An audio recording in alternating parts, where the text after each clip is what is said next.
बहू, मैंने कहा था कि आज नाश्ते में हलवा पूरी बनाना है और तुमने ये पोहा बनाकर रख दिया। तुम्हें पता है ना कि राधिका का बेटा यह नहीं खाता है। सास ने डाइनिंग टेबल पर रखा नाश्ता देखकर कहा। तो निशा ने अपनी सास से कहा, मम्मी जी, हलवा बनाने के लिए घी नहीं था और आप मंदिर गई हुई थी। घी तो आपकी अलमारी में होता है ना। सासू माँ गुस्से भरी लाल आंखों से अपनी बहू निशा को देखने लगी। ननद इस समय बाथरूम से नहाकर निकली और बोली, अरे, अगर घी अलमारी में रखा था तो भैया से दूसरा मंगवा लेती। यह सुनकर निशा ने गुस्से से अपनी सास की तरफ देखा और बोली, मम्मी, अब आप ही दीदी को जवाब दीजिए, क्योंकि मुझे तो आप हर वक्त बजट बिगाड़ने का ताना देती रहती हैं। तीनों में होती बहस को सुनकर अंदर से निशा का पति अमित निकलकर आया और बोला, मम्मी, अगर आपको इतना बुरा लग रहा है कि हलवा नहीं बना तो पहले ही घी निकाल कर देना चाहिए था। और मैं तो कहता हूँ कि आप घी को अलमारी में रखती ही क्यों हैं। कमला देवी जोर से चिल्ला पड़ी और बोली, अगर मैं घी को ताले में नहीं रखूंगी तो तेरी बीबी उसे 2 दिन में उड़ा देगी। निशा से रहा नहीं गया। उसने तुरंत गुस्से में कहा, मम्मी जी, ऐसे क्यों बोल रही हैं? मैं क्या घी पी जाती हूँ? मैं तो 5 साल से देख रही हूँ कि काजू बादाम नमकीन और घी आप अपनी अलमारी में ताला बंद करके रखती हैं। कोई मेहमान आए तो आपका चेहरा देखना पड़ता है। एक बार तो आप घर पर नहीं थी और मेरे मामा मामी कितनी देर बैठे रहे, फिर मुझे बाहर से नाश्ता मंगवाना पड़ा। आज निशा चुप ही नहीं हो रही थी और यह देखकर सास का पारा हाई हो गया था। कमला देवी ने अमित से चिल्लाकर कहा, अमित, इसको चुप कर ले। मुझे इस घर में इस तरह की अशांति पसंद नहीं है। अमित ने निशा को घूर कर देखा तो निशा चुपचाप रसोई में चली गई और नाश्ते के लिए चाय बनाने रख दी। जब सब नाश्ता करने बैठे तो राधिका के बेटे ने कहा, मम्मी, आपने तो कहा था कि हलवा और पूड़ी बन रहा है। मैं तो यह पोहा नहीं खाऊंगा। राधिका ने निशा की तरफ देखकर कहा, भाभी, आपकी वजह से मेरा बेटा खाना भी नहीं खा रहा है। निशा ने अपनी ननद से कहा कि दीदी, हमारे माता पिता तो हमें जो खिलाते थे हम चुपचाप खाते थे। आपने अपने बेटे को कैसी आदत डाली है? यह तो जिद्दी हो गया है। कमला देवी तुरंत गरज कर बोली, बहू, तुम चुपचाप किचन में जाओ और हलवा बनाने की तैयारी करो। मैं घी और बादाम लेकर आती हूँ। निशा को बहुत गुस्सा आ रहा था। वह सोच रही थी कि नाश्ते के बाद थोड़ा आराम करेगी और फिर दोपहर का खाना बनाएगी, मगर सासू माँ तो फिर से काम पर लगा रही थी।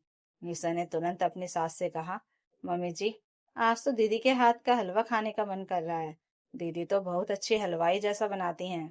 निशा की बात सुनते ही राधिका तुरंत उबल गई और बोली, मैं यहाँ थोड़े दिन आराम करने आई हूँ, ना कि तुम्हें हलवा पूरी खिलाने। अरे, भाभियाँ किस लिए होती हैं जो नंदों की सेवा नहीं कर सकती? मुझे तो ससुराल में भी इतना काम करना पड़ता है। थोड़े दिन यहाँ आराम करने आती हूँ, उसमें भी मेरी भाभी मुझे काम करने को बोल रही हैं। इससे तो अच्छा है कि मैं घर चली जाऊं। यह सुनकर तो कमला देवी का पारा चढ़ गया और वह निशा को आंख दिखाकर बोली, बहू, तुम्हारी हिम्मत कैसे हुई राधिका से ऐसा कहने की? तुम्हें पता है ना कि उसकी ससुराल कैसी है। सब उससे दिन भर काम करवाते हैं और वह कितनी थक जाती है। या मायके आराम करने आ गई तो क्या तुम्हें जलन हो रही है? अमित ने तुरंत अपनी पत्नी से कहा, निशा, बात को बढ़ाने से अच्छा है कि तुम हलवा पूरी बना लो। आज रविवार है और मुझे शांति चाहिए। रोज ऑफिस में कुछ ना कुछ होता रहता है और अब घर में भी शांति नहीं मिल रही है। निशा के मन में बहुत गुस्सा आ रहा था, लेकिन वह गुस्से का घूंट पीकर रह गई। निशा रसोई में जाकर पूरी के लिए आटा तैयार करने लगी तो कमला देवी आकर घी और बादाम रखकर बोली, अगर पहले ही शांति से कर लेती तो इतनी बहस नहीं होती, मगर बिना बहस किए तू तो कोई काम कर ही नहीं सकती। तेरा तो खाना ही हजम नहीं होता है। निशा इतने साल से सास के ताने सुन सुनकर तंग आ चुकी थी। अब उसने थोड़ा बोलना भी शुरू किया था, लेकिन फिर भी सास उससे भरी पड़ी रहती थी। अब यहाँ ननद कुछ दिन के लिए आई हुई थी, मगर निशा का एक एक दिन बहुत मुश्किल से कट रहा था। पूरे दिन ननद का हुक्म बजाना पड़ता था और ननद हर बात पर यही कहती थी, अरे, मायके के जैसा सुख ससुराल में कहाँ होता है। मुझे ही पता है कि मैं अपने ससुराल में कितना परेशान हूँ। मम्मी किसी से सच ही कहा है कि सास माँ नहीं बन सकती। मेरी देवरानी मेरे साथ किसी काम में मदद नहीं करती और बिस्तर पर बैठकर हुक्म चलाती है। सास देवर की ज्यादा सहेली होने के कारण उसके कुछ कहते ही नहीं है और काम का बोझ मुझ पर आ जाता है। इसलिए मैं मम्मी के पास चली आती हूँ। लेकिन मैंने सोच लिया है कि इस बार जल्दी से नहीं जाऊंगी। निशा तो सोच सोच कर ही परेशान हो रही थी कि यह पता नहीं वापस कब जाएगी। उसने अमित से कहा, अमित, मैं तो परेशान हो चुकी हूँ। इतनी गर्मी हो रही है और यह जब देखो तब मुझे पकवान बनवाती हैं। इनका बेटा पूरे दिन जो मांगता है वह मुझे बनाना पड़ता है और खुद यहाँ सोती रहती हैं। अमित ने भी निशा को डांट दिया और कहा, निशा, अगर तुम मेरी बहन की थोड़ी सेवा कर दोगी तो तुम्हारा कुछ चला जाएगा। तुम भी तो अपनी मम्मी के यहाँ जाती हो, तब तुम्हारी भाभी तुम्हारा कितना ख्याल रखती हैं। निशा को यह सुनते ही बहुत जोर से गुस्सा आया। अमित, मैं अपने घर जाकर भाभी से उल्टी सीधी डिमांड नहीं करती हूँ और भाभी और मैं दोनों मिलकर खाना बनाते हैं। मैं घर जाकर उन पर बोझ जैसे नहीं बैठ जाती हूँ। लेकिन तुम्हारी दीदी तो हाथ हिलाने की कोशिश भी नहीं करती। भगवान जाने ससुराल में यह क्या क्या करती होंगी। अपने ससुराल की इतनी बुराई करती हैं, मगर उनकी कमी भी तो हमको दिखाई दे रही है। अमित ने आंख दिखा निकाल कर निशा को डांटा। निशा, ज्यादा बोलने की जरूरत नहीं है। तुम्हें नहीं पता कि उनके ससुराल में क्या होता है। अगर वह आराम करती हैं तो करने दो। अगर तुम्हें नहीं बनाना है तो अपने घर चली जाओ, लेकिन यहाँ कलेश करने की जरूरत नहीं है। निशा तो गुस्से में अपने पति को देखते ही रह गई कि वह अपनी बहन के लिए कितना बोल गया था। निशा रसोई में खड़े हुए यही सोच रही थी कि आखिर इस ननद नाम की मुसीबत से पीछा कैसे छुड़ाया जाए। उसने हलवा पूरी तैयार कर दिया और जैसे ही सास के कमरे में खाने के लिए गई तो बाहर से ही सुना, अरे मम्मी, मेरा तो दोपहर में दाल चावल खाने का मन कर रहा था। भाभी से बनाने को कह दो ना। मैं कहूंगी तो वह मुंह फुलाकर बैठ जाएंगी। कमला देवी ने अपनी बेटी से कहा, अभी हलवा पूरी मिलने वाला है, वह खा लो, फिर उसके बाद कह देना। और मैं देखती हूँ कि वह कैसे मुंह बनाती है। निशा समझ गई कि उसकी ननद फिर से उसे काम में झोंकने वाली है, जबकि वह तो सोच रही थी कि सब हलवा पूरी खा लेंगे और दोपहर में आप कुछ नहीं बनाना पड़ेगा। मगर पता नहीं लोगों का पेट है या कुआं जो भरता ही नहीं है। निशा ने अंदर जाकर कहा, मम्मी जी, हलवा पूरी बन गया है, आकर खा लीजिए। कमला देवी ने तुरंत तुनकते हुए कहा, ऐसे कैसे? कहकर जा रही है, सामने ननद बैठी है, ननद से क्यों नहीं कहा? निशा अनसुना करके कमरे से बाहर निकल गई। उसने सोच लिया था कि अब वह अपनी ननद की और जी हजूरी नहीं करेगी। सब लोग बाहर आकर हलवा पूरी का मजा लेने लगे और अमित कहने लगा कि निशा, तुमने बहुत ही बढ़िया हलवा पूरी बनाया है, खाकर मजा आ गया। तो राधिका ने मुंह बिगाड़ कर कहा, इतना सारा घी कौन डालता है? पता नहीं भैया, इतना घी खाकर आपको मजा क्यों आ रहा है? इतनी बात कमला देवी के गुस्से को हवा देने के लिए काफी थी। कमला देवी ने तुरंत हलवे को चम्मच से निकाल चलाकर देखा और फिर निशा से बोली, बहू, इस हलवे में इतना घी तैर रहा है कि एक बार और हलवा बन सकता था। पहले कभी घी देखा नहीं तो कुछ आता भी नहीं है। अमित, तू इसको कुछ समझा, या तो मेरा घर लुटा देगी। इन हरकतों के कारण मुझे घी अलमारी में रखना पड़ता है। अमित ने ध्यान से हलवे को देखा और बोला, मम्मी जी, पता नहीं आपको ऐसा क्यों लग रहा है, लेकिन हलवा ठीक बना है। राधिका तपाक से बोली, देखा मम्मी, कैसे? अरे, तुमने अपने घर में कुछ देखा नहीं है क्या, जो सब कुछ बिगाड़ने पर तुली हुई हो? तुम्हें पता भी है कि पैसा कितनी मेहनत से कमाया जाता है। मेरा अकेला बेटा पूरे घर का खर्चा उठा रहा है, मगर तुम घी की नदियां बहा रही हो। निशा ने तिरछी नजर से अपनी ननद राधिका को देखा तो वह मुंह नीचे करके हंस रही थी। यह देखकर तो निशा का मन जल उठा। निशा पैर पटकते हुए रसोई में चली गई तो कमला देवी ने अमित से कहा, पता नहीं इसके मायके वालों ने इसको क्या सिखाया, अपनी बीवी की हिमायत कर रहा है। अमित वहां से चुपचाप उठकर चला गया तो राधिका ने अपनी माँ से कहा, माँ, वह तो मुंह बनाकर चली गई, आप ही जाकर कह दो कि लंच में दाल चावल बना ले। निशा ने यह बात सुन ली और सास के उठकर आने से पहले अपने कमरे में चली गई। जाते ही वह बिस्तर पर लेट गई और अमित से बोली, सबने हलवा पूरी खा लिया है, मुझे लगता है अब लंच की जरूरत नहीं पड़ेगी, इसलिए मैं सो रही हूँ, क्योंकि बहुत थक गई हूँ।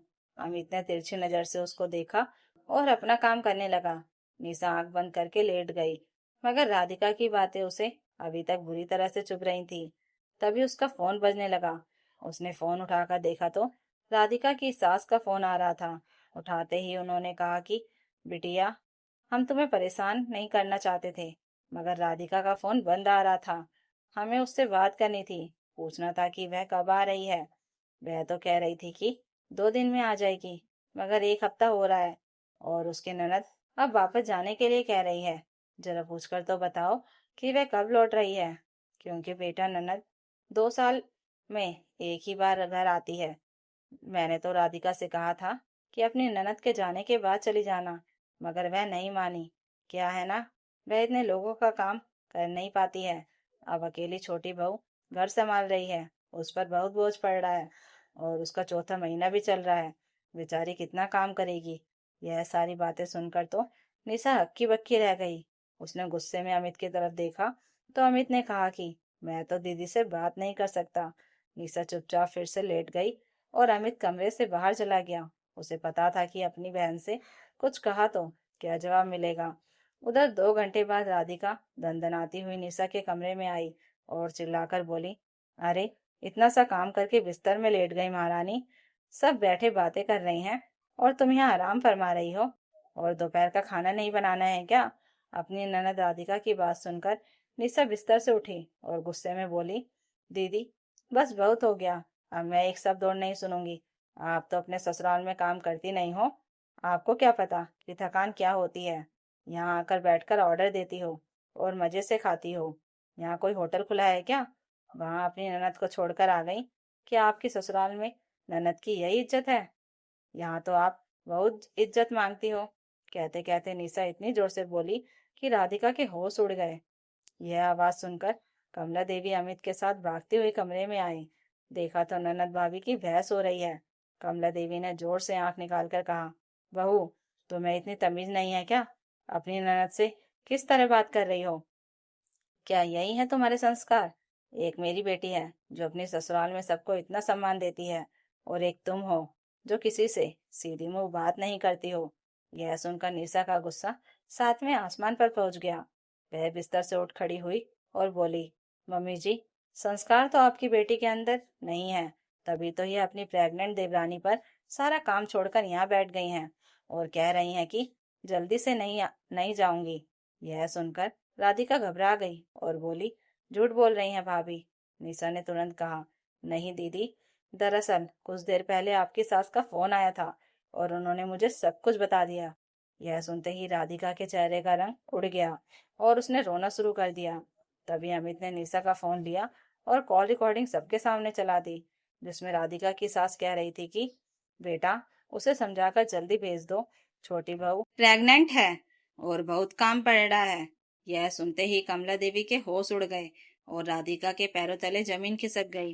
कमला देवी ने कहा, मुझे तो विश्वास ही नहीं हो रहा है कि मेरी बेटी इतना बड़ा नाटक कर रही थी। निशा ने कहा, मम्मी जी, अब सच्चाई आपके सामने है। अमित ने भी अपनी बहन से कहा कि दीदी, अब आपको अपने घर लौट जाना चाहिए और अपनी जिम्मेदारी निभानी चाहिए।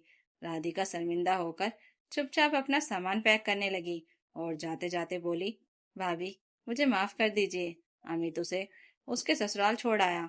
उधर कमला देवी ने निशा से कहा, बहू, मैं अपनी बेटी के प्यार में अंधी हो गई थी। मुझे अपनी गलती का एहसास हो गया है। निशा ने भी कहा, मम्मी जी, मुझसे भी गलती हुई जो मैंने गुस्से में बात की। कमला देवी ने मुस्कुराकर कहा, नहीं बहू, अगर तू ऐसा नहीं करती तो मेरी अकड़ कभी खत्म नहीं होती। और यह कहकर उन्होंने निशा को गले से लगा लिया और बोली, आज से तू मेरी बहू नहीं, मेरी बेटी है। तो दोस्तों, अगर आपको यह कहानी अच्छी लगी हो तो कमेंट करके जरूर बताइएगा और नई कहानियों के लिए चैनल को सब्सक्राइब जरूर कर लीजिएगा। Thank you for watching.